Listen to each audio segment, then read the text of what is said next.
우리 사람들이 살아가는 모습을 희로애락이라는 말로 표현을 합니다. 기쁘고 또 때로는 노엽고 때로는 슬프고 때로는 또 즐거운 그런 우리의 삶을 표현한 말이죠. 그런데 사람들은 태어나면서부터 울기 시작합니다.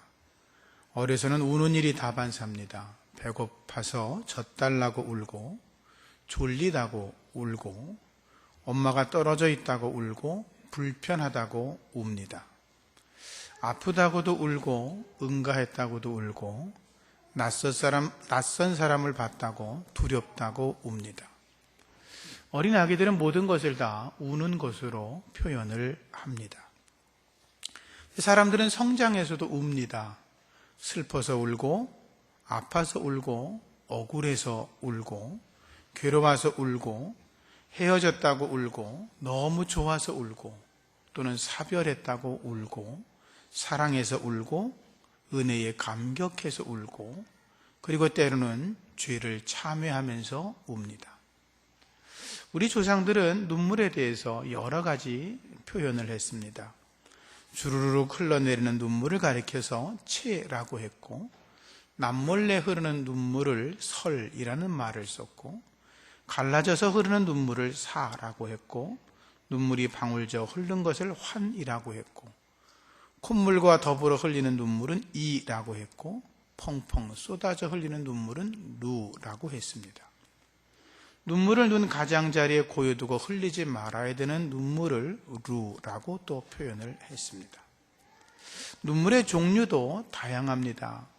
눈물이 구슬처럼 맺히면 주루라고 했고, 강압에 할 수 없이 흘리는 눈물을 최루라고 했고, 가엾게 흘리며 흘리는 자비의 눈물은 자루라고 했고, 부는 바람 때문에 눈이 따가워 흘리는 눈물을 풍루라고 했고, 마음속 깊이 사무쳐서 뜨거운 어떤 열정으로 흐르는 눈물을 열루라고 했고, 자기의 잘못을 참회하며 흘리는 눈물을 회루라고 했습니다.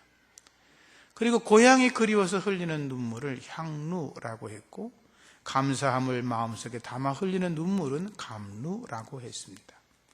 이별 때문에 흘리는 슬픔의 눈물은 별루라고 했고, 이별했는데 눈물이 옷소매에 뚝뚝 떨어지는 눈물은 이루라는 말로 표현했습니다.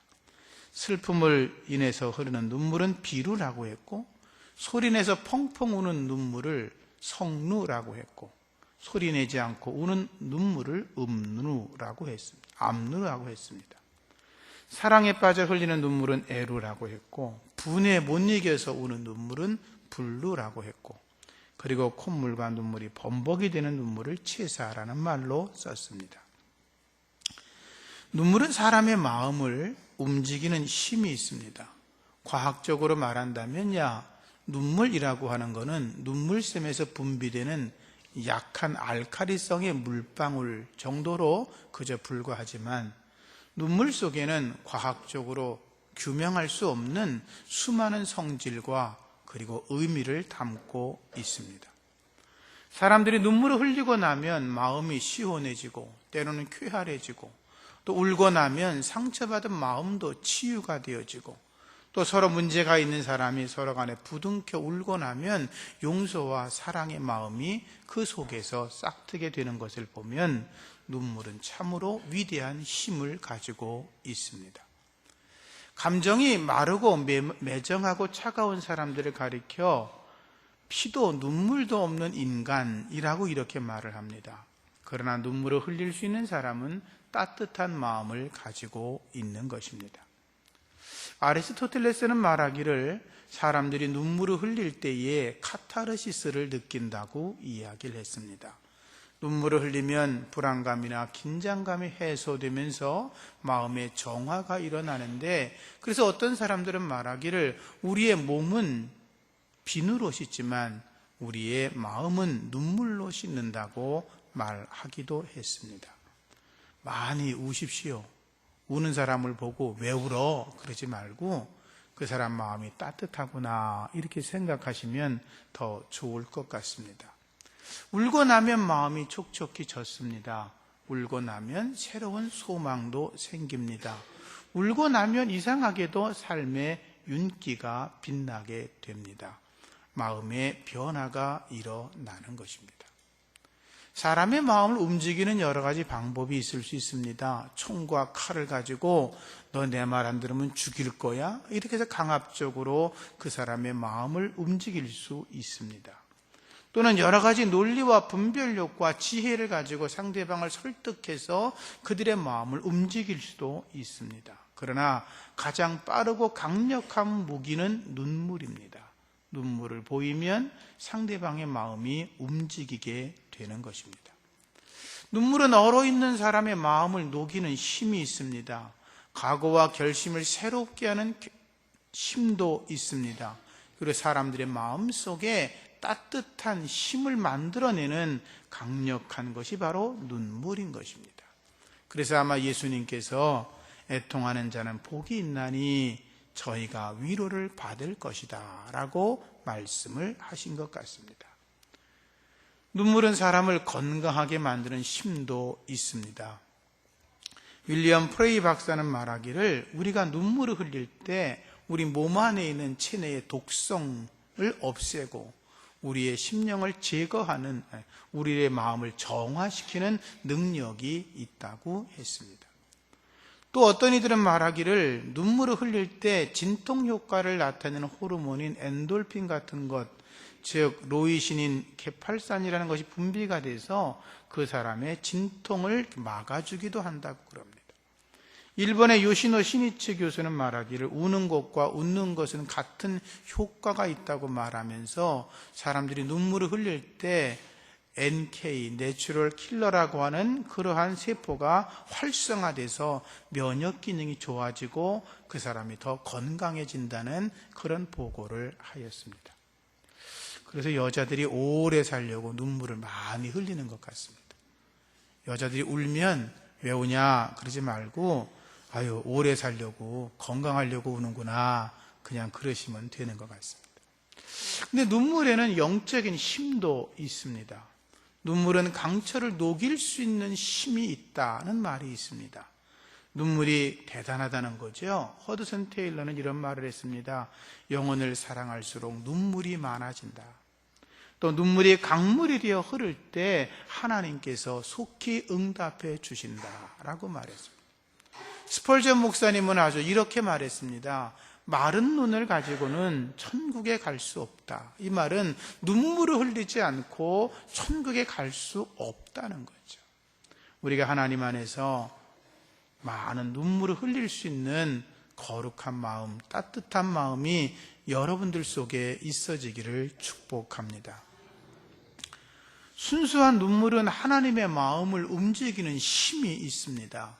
다윗은 자기의 죄를 뉘우치면서 침상이 젖도록 눈물을 흘렸습니다.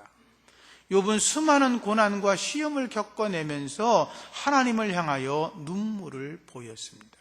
히스기야 왕도 이사야 선지자에게 내가 이제 죽을 거라고 하는 사형 선고를 받고 그가 하나님 앞에 벽을 향하여 눈물로 기도했고 하나님은 그의 기도를 들어주셨습니다.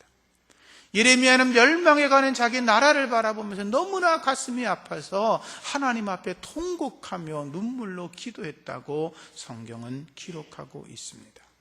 하나님은 마음이 상한 자에게 가까이 하십니다.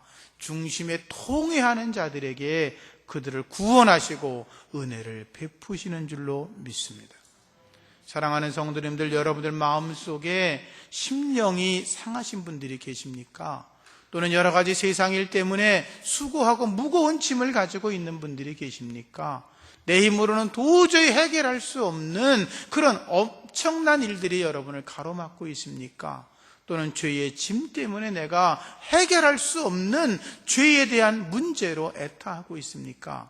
그런 분들 계시면 주님 앞에 나와 눈물로 기도해야 될 줄로 믿습니다.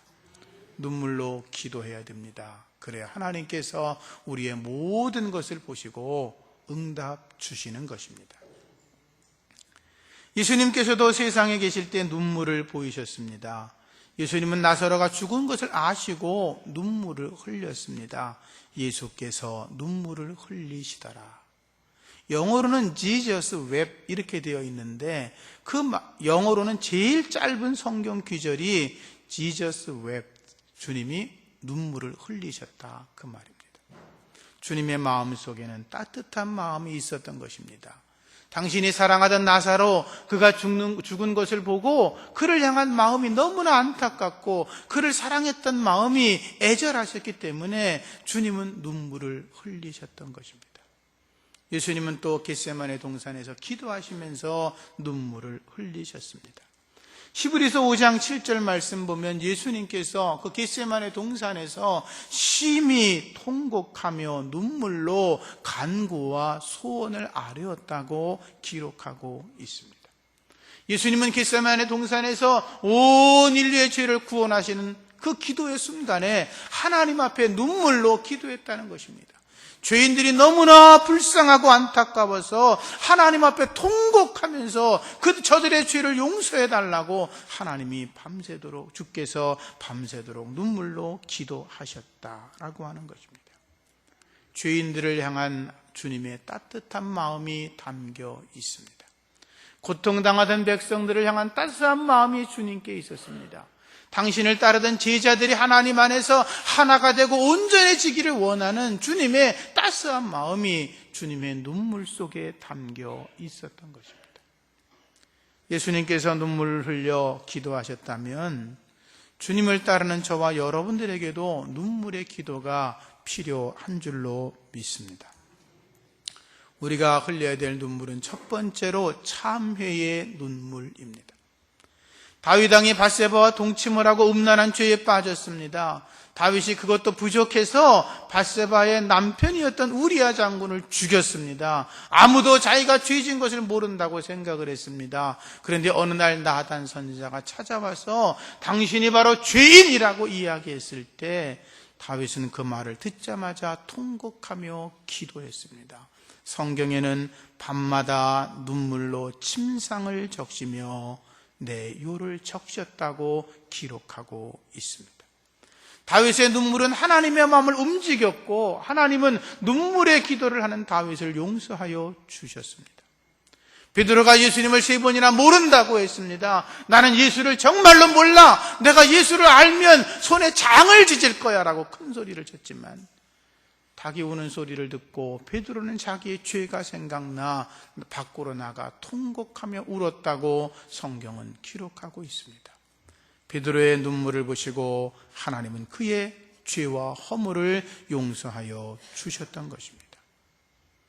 여러분들 중에 많은 분들이 예수님을 처음 믿고 나오면서 죄의 문제 때문에 눈물로 기도하셨던 분들이 계실 겁니다.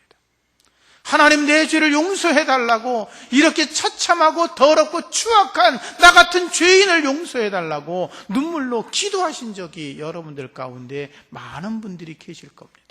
저도 그랬었습니다. 그런데 혹시 아직도 자기의 죄의 문제 때문에 죄를 용서받기 위해서 자기의 죄가 부끄러워서 하나님 앞에 눈물을 흘린 경험이 없다면 주 앞에 나아가 눈물로 회개하여 여러분의 죄를 용서받으시고 여러분의 심령에 성령의 위로가 있기를 주의 이름으로 축복합니다. 우리 기독교 역사에서 가장 큰 거목 중에 한 분이었던 어거스틴의 이야기를 여러분들이 많이 들으셨을 겁니다. 그는 하나님 앞에 돌아왔을 때 참회의 눈물을 흘렸습니다. 어거스틴은 17살 때 카르타고에서 대학을 다녔습니다. 대학을 다닐 때 그 17살이었는데 그때 그는 벌써 다른 여인과 어떤 성적인 행위를 해서 사생활을 낳고 말았습니다. 영적으로는 혼합 종교인 마니교를 쫓아다니면서 20살 때부터 하나님을 떠나 살기 시작했습니다. 그의 어머니는 경건한 기독교인이었습니다. 하나님 앞에 날마다 기도하였습니다.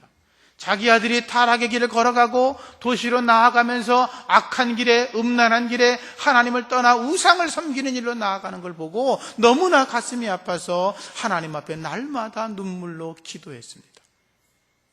견디지 못해서 모니카는 성자 암브로시우스를 만나서 이렇게 묻습니다. 제 아들 때문에 걱정입니다.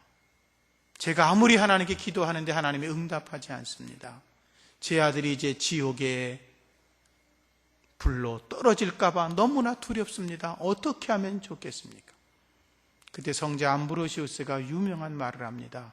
눈물의 자식은 결코 망하는 법이 없습니다. 성자 어거스틴이 30살이 되었을 때 성자 암브로시우스를 만나서 다시 신앙에 거듭나기 시작합니다. 그때 어머니가 눈물로 기도했다는 말을 듣게 됩니다. 그리고 어거스틴이 하나님 앞에 눈물을 뿌려 회개하며 기도하기 시작합니다. 그는 이렇게 말했습니다. 내가 누가복음 15장에 있는 탕자의 이야기를 읽을 때마다 내 눈에서 감당할 수 없는 눈물이 쏟아져 나오고 있었다라고 이야기했습니다. 어거스틴이 32살이 되었을 때 이렇게 고백했습니다. 내 영혼 깊숙이 숨겨져 있는 내 영혼이 비참함이 내 눈앞에 드러나기 시작했다. 강한 폭풍이 내 영혼을 흔들기 시작하더니 내 눈에서 눈물이 폭우처럼 쏟아지기 시작했다. 나는 하나님 앞에 조용히 통곡하며 눈물로 기도했다. 나는 내가 알지도 못하는 사이에 무화과 나무 아래서 엎드리기 시작했고 내 눈에서 눈물이 폭포처럼 흘러내렸고 그리고 나의 눈물은 하나님이 기뻐하시는 신령한 제사가 되었다라고 했습니다. 어거스틴은 자기 눈에서 흘러내리는 그 참회의 눈물이 하나님 보시기에 거룩한 제사, 하나님이 받으실 만한 향기로운 제사가 되었다고 그렇게 고백을 하였던 것입니다. 주 앞에 나와 눈물의 기도가 우리에게 필요한 줄로 믿습니다. 그런 경험이 있은 후에 어거스틴이 33살에 16살 된 자기 아들 아데오타투스와 함께 세례를 받습니다. 그리고 세례를 받고 나서 그는 이렇게 고백을 했습니다. 나와 내 아들은 죄를 완전히 씻어내는 하나님의 은혜 세례를 받았다. 과거의 죄를 생각하고 하나님이 세우신 거룩한 교회에서 찬양이 내게 흘러 들어올 때 그 은혜가 너무나 감사해서 눈물을 흘리기만 했다. 그리고 주의 거룩한 진리의 말씀이 내 마음을 사로잡았을 때 내 영혼 깊은 곳에서 하나님을 향한 거룩한 은혜로 말미암아 나도 모르게 눈물이 흘러내렸다. 그리고 나는 무한한 행복을 경험했다라고 기록을 했습니다. 하나님 앞에 눈물로 나아갔더니 하나님이 그의 죄를 다 씻어주셨고 그리고 어거스틴은 이제까지 경험해보지 못했던 하나님의 거룩한 은혜를 경험하면서 행복을 느꼈다고 그는 그렇게 고백을 했던 것입니다. 그 후에 그는 하나님의 거룩한 사람으로 변화가 되어서 성자 어거스틴이라고 불려지게 되었고 기독교 역사의 가장 위대한 하나님의 사람으로 쓰임받을 수가 있었던 것입니다. 하나님 앞에 참회의 눈물이 필요한 줄로 믿습니다. 나의 죄 때문에 통에 자박한 경험이 없다면 주님 앞에 나아가 침상을 적시며 때로는 기도하는 골방에서 때로는 새벽 성전에 나와서 때로는 밤중에 혼자 나와서 하나님 앞에 참회의 눈물을 흘릴 수 있기를 주님의 이름으로 부탁을 드립니다. 하나님이 구하시는 제사는 상한 심령이라 그랬어요.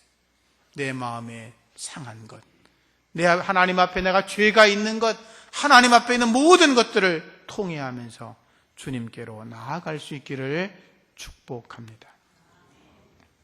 두 번째 우리가 주님 앞에 흘려야 될 눈물은 감사의 눈물입니다.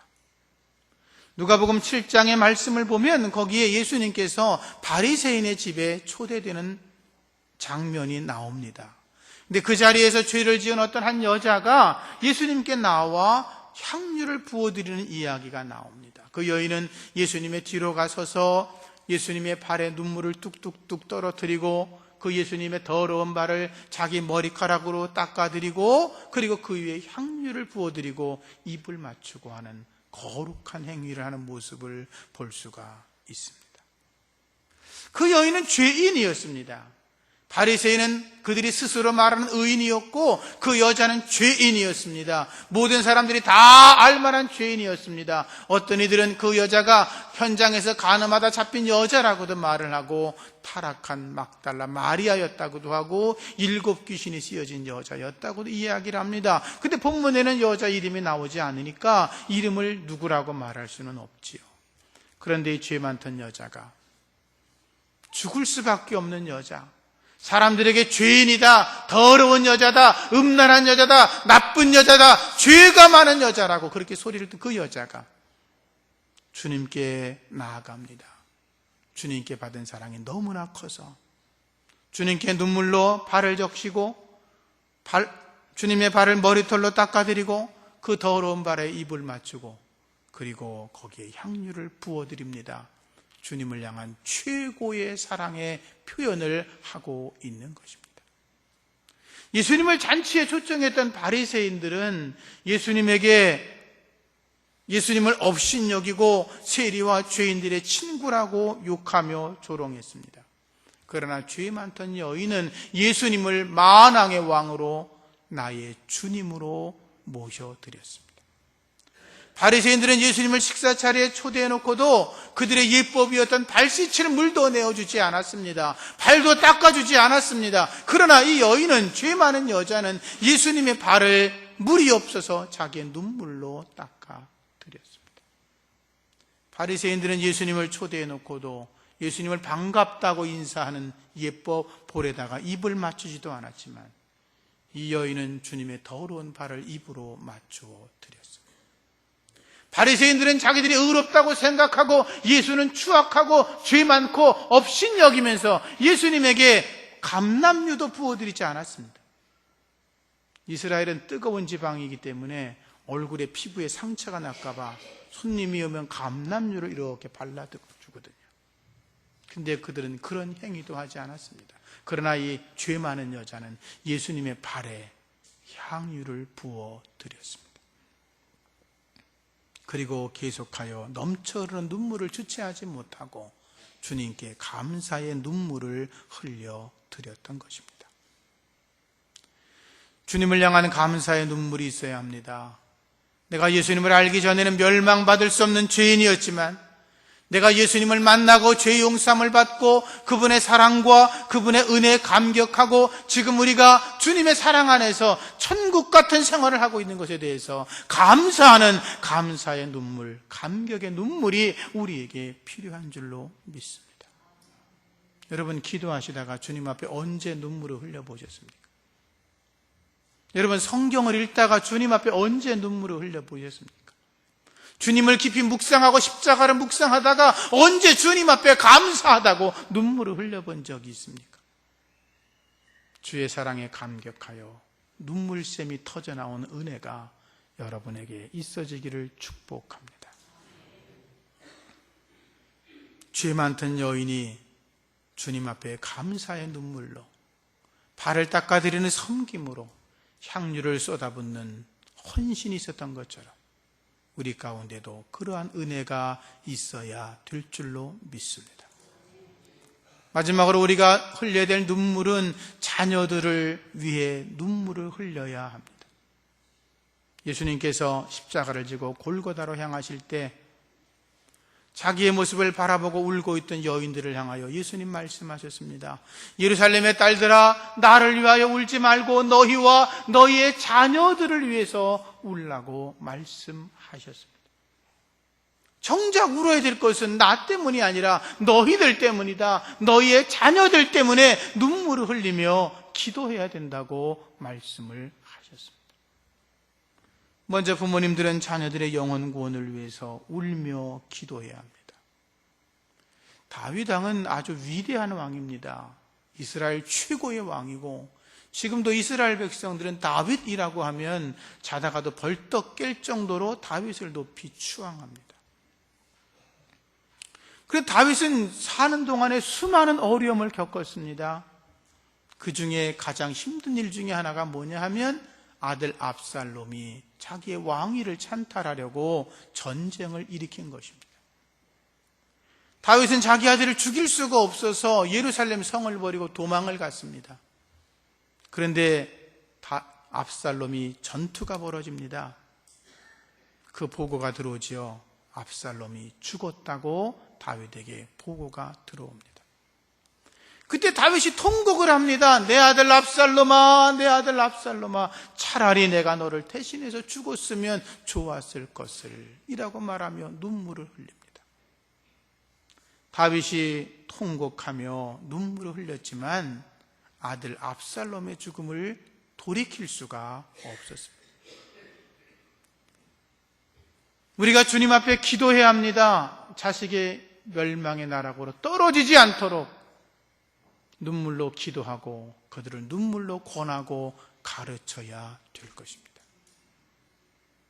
다윗은 골리앗을 쓰러뜨린 위대한 믿음의 사람이었지만 사람들에게 사울이 죽인 자는 천천이고 다윗이 죽인 자는 만만이라고 추앙을 받는 사람이었지만 그의 아들 넷째 아들 아도니아라고 하는 자도 다윗이 죽기 직전에 왕위를 찬탈하기 위해서 스스로 왕이 되었다고 공포를 합니다. 다윗 왕이 솔로몬에게 왕위를 물려주게 되죠. 그 후에 아도니아가 솔로몬에게 이렇게 말합니다. 아버지 다윗 왕의 소실이었던 아비삭을 내 아내로 달라고 폐륜을 범. 그는 솔로몬에게 죽임을 당합니다. 스스로는 왕이었지만, 스스로는 하나님을 잘 섬기는 자였지만 자식들을 교육에는 실패했던 것입니다. 잠언 22장 6절 말씀에 마땅히 행할 것을 아이에게 가르쳐라. 그러면 늙어도 그것을 떠나지 아니하리라 라고 말씀했는데, 여러분의 자녀들을 하나님께로 인도하고 자녀들을 말씀으로 바르게 세워나가시기를 주의 이름으로 부탁을 드립니다. 죄송한 말씀이지만 성도들의 가정 가운데 본인은 신앙생활을 잘 하시는데 자식들이 신앙생활을 안 하시는 분들이 계십니다. 물론 이유가 많지요. 여러 가지 이야기합니다. 어렸을 때는 교회를 한 번도 안 빠지고 다녔다느니, 중고등부 다닐 때는 회장을 했다는 둥, 청년 때는 회장도 하고 교회학교 선생님도 했다고 막 말씀하시는데 어떤 이유인지 모르지만 최근 그들은 신앙을 갖고 있지 않다는 거죠. 아주 큰 문제라고 생각하시기 바랍니다. 그들을 위하여 눈물로 기도하시기를 바랍니다. 그들에게 눈물로 호소하시기를 바랍니다. 내 자녀들이 하나님 앞에 온전한 백성이 되기 위해서, 그들이 이 땅을 살아가면서 세상이 아니라 하나님을 의지하고 하나님 앞에 온전히 설 수 있도록 어려서부터 말씀을 가르쳐야 합니다. 예배를 가르쳐야 합니다. 기도를 가르쳐야 합니다. 순종을 가르쳐야 합니다. 11조와 헌물을 가르쳐야 합니다. 그래서 하나님의 사람으로 잘 자랄 수 있도록 우리의 자녀들을 눈물로 가르치시고 눈물로 기도로 도울 수 있기를 부탁을 드립니다. 아이들이 교회에 나와도 신앙생활에 버릇을 잘 기르게 해야 됩니다. 아이들이 뛰고 장난치고 소리내고 쿵쾅거리면 우리 애가 기가 세, 실수하시는 거예요. 여러분, 사무엘서를 보면요, 한나가 어린 사무엘을 성전에 바칩니다. 그때 불과 3살, 4살, 5살 됐을 겁니다. 성경에 보면 한나가 자기 아들을 위해서 에봇을 만들어 갑니다. 에봇은 제사장들이 입는 겁니다. 3살, 4살, 5살짜리가 뭘 알겠습니까? 얼마나 그 옷이 불편하겠습니까? 그러나 어려서부터 신앙교육을 제대로 받았기 때문에 사무엘이 어렸을 때부터 하나님의 음성을 듣고 이스라엘의 큰 선지자, 지도자가 될 수 있었던 것입니다. 여러분의 자녀들 말씀으로 잘 가르치십시오. 신앙의 훈련을 잘 시키십시오. 눈물로 기도하십시오. 여러분의 자녀들이 주님 안에서 견고하게 서서 주님께 영광 올리기를 축복합니다. 여러분이 잘 아시는 록펠러 이야기를 한번 하겠습니다. 록펠러는 살아있을 때 100만 평의 대지에 12개의 종합대학을 세웠고, 그가 하나님 앞에 지어드린 예배당 숫자만 4,928개입니다. 놀라지도 않으시죠? 그가 지은 예배당 중에 시카고에 있는 그의 어머니를 위해 지은 예배당은요, 순복음교회보다 한 5배 이상은 큽니다. 돌로 지었습니다. 상상이 되지 않을 정도입니다. 근데 그가 하나님께 봉헌해드린 대학 가운데 시카고 대학이라고 있습니다. 너무나 넓어서 어디가 어딘지를 모를 정도로 큰 대학인데요. 그 대학에서 노벨상을 받은 사람만 50명이 남았습니다.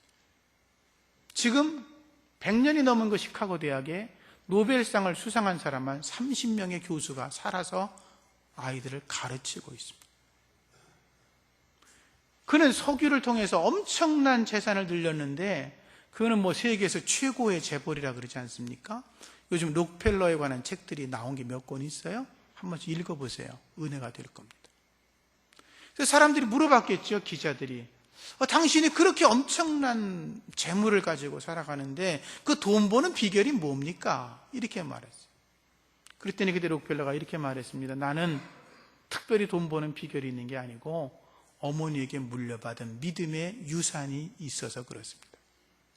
믿음의 유산이라 그랬습니다. 이해가 안 되잖아요? 물었습니다. 그 어머니에게 물려받은 믿음의 유산이 무엇입니까? 록펠러가 10가지를 말했습니다. 첫째가 하나님을 친아버지로 섬겨라. 둘째, 목사님을 하나님 다음으로 섬겨라. 세 번째, 주일 예배는 꼭 본교회 가서 예배를 드려라. 네 번째, 너의 오른쪽 주머니는 항상 11조로 채우는 주머니가 되라. 다섯 번째, 내 주변에 원수를 만들지 말아라. 여섯 번째, 아침에 목표를 세워놓고 기도해라. 여섯 번째, 잠자리에 들기 전에 하나님 앞에 하루를 돌아보며 기도해라. 여덟 번째, 아침에 꼭 하나님의 말씀을 읽고 묵상해라. 아홉 번째, 내가 힘 닿는 대로 다른 사람을 도와줘라. 열 번째, 예배 시간이 되면 맨 앞자리에 나와서 앉아라. 여러분, 돈 들어갑니까? 힘듭니까? 록펠러는 미련하게 지켰습니다. 하나님은 그 미련하게 어머니의 믿음의 유산을 지켜나가는 그에게 우리가 상상할 수 없는 엄청난 복을 내려주셨습니다. 여러분의 자녀들 가운데에도 그러한 믿음의 사람, 믿음의 명문가를 세우는 사람이 세워지기를 주의 이름으로 축복합니다. 그래서 여호수아가 고백한 것입니다. 나와 내 집은 여호와만 섬기겠다. 다윗이 자기 아들 솔로몬에게 죽기 전에 유언을 합니다. 너는 힘써서 대장부가 되라. 그런데 내 아들 솔로몬아, 너는 내가 믿었던 하나님을 제대로 알고 그리고 온전한 마음과 기쁜 뜻을 다해서 하나님을 섬기라고 가르쳐 주었습니다. 그게 마지막 유언이었습니다. 다윗 왕의 나라를 다스리는 여러 가지 법을 이야기할 수도 있고, 내가 너에게 많은 재산을 물려주었으니까 어쩌고 저쩌고 말할 수도 있는데, 다윗이 가장 중요하게 말했던 것은 너의 하나님을 마음을 다해서 기쁜 마음으로 온전하게 섬기라고 유언을 했다는 것입니다. 왜? 다윗은 그것을 통해서 하나님의 살아계심을 발견하고 살아계신 하나님이 자기의 삶 속에 주의 축복을 주었던 것을 알고 있었기 때문이었던 것입니다. 여러분들의 자녀들의 구원과 신앙 성장을 위해서 눈물로 기도할 수 있기를 축복합니다. 오늘 읽은 본문의 말씀으로 결론을 맺겠습니다. 눈물을 흘리며 씨를 뿌리는 자는 기쁨으로 거두리로다. 울며 씨를 뿌리러 나가는 자는 반드시 기쁨으로 그 곡식단을 가지고 돌아오리로다. 눈물의 씨를 많이 뿌리면 많이 거둘 줄로 믿습니다. 참회의 눈물, 감사의 눈물, 자녀들을 위한 눈물을 흘려서 여러분들이 많은 열매를 맺을 수 있기를 다시 한번 축복합니다. 기도하겠습니다. 하나님, 저희들이 주님을 믿고 주 앞에 나오게 하시니 감사합니다. 주님의 거룩한 은혜 안에서 참회의 눈물을 흘리게 도와주시고 감사, 감격의 눈물을 흘릴 수 있도록 은혜 베풀어 주시고 우리의 자녀들을 위해서 눈물 뿌려 기도하는 주의 거룩한 백성들이 되게 하여 주옵소서. 예수님 이름으로 기도합니다. 아멘. 찬송가